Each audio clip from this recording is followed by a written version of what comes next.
అనంతపురం జిల్లాలో రథం దగ్ధం ఘటనపై అధికారులతో సీఎం చంద్రబాబు మాట్లాడారు. కనేకల్ మండలం హనకనహల్లో అర్ధరాత్రి ఆలయ రథం దగ్ధమైంది. ఈ ఘటనను ముఖ్యమంత్రి తీవ్రంగా ఖండించారు.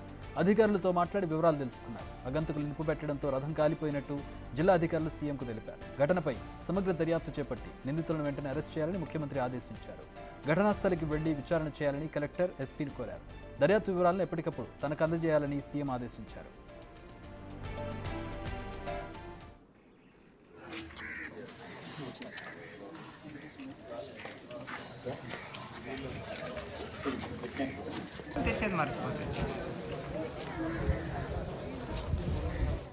అర్ధరాత్రి జరిగిన ఘటనలో మంటలు గుర్తించిన స్థానికులు నీళ్లతో వాటిని ఆర్పేందుకు యత్నించారు. అప్పటికే రథం సగభాగం మంటల్లో కాలిపోయింది. గ్రామంలో చిన్న చిన్న గొడవల వల్ల స్వామివారి రథాన్ని కాల్చినట్టు ప్రాథమికంగా గుర్తించారు.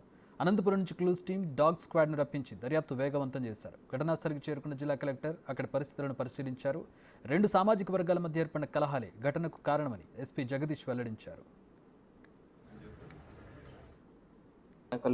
హనకనకల్లు విలేజ్లో కనేకల్ మండలం ఇక్కడ నిన్న రాత్రి 12-12:30 ఈ సమయం ప్రాంతంలో ఆంజనేయ స్వామికి సంబంధించినటువంటి చారియట్ని ఎర్రస్వామి రెడ్డి గారు ఇచ్చినటువంటి డొనేట్ చేసినటువంటి ఈ చారియట్ని కొంతమంది మిస్క్రియంట్స్ బర్న్ చేయడం జరిగింది. సో పొద్దు నుంచి మనం కూడా అన్ని యాంగిల్స్లో కూడా మల్టిపల్ టీమ్స్ అది ఫామ్ చేసి ఇన్వెస్టిగేట్ చేస్తూ ఉన్నాము. కొంతమంది సస్పెక్ట్స్ని కూడా యాజ్ ఆఫ్ నౌ లిఫ్ట్ చేయడం జరిగింది.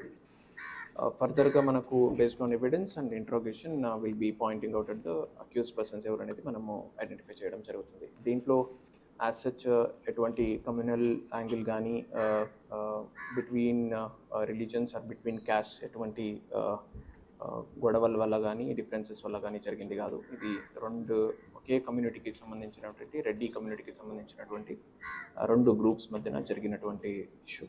సో దీని ఆఫ్టర్ ఇంటర్గేషన్ మనం ఫైనల్ డీటెయిల్స్ అని కూడా చెప్పడం జరుగుతుంది.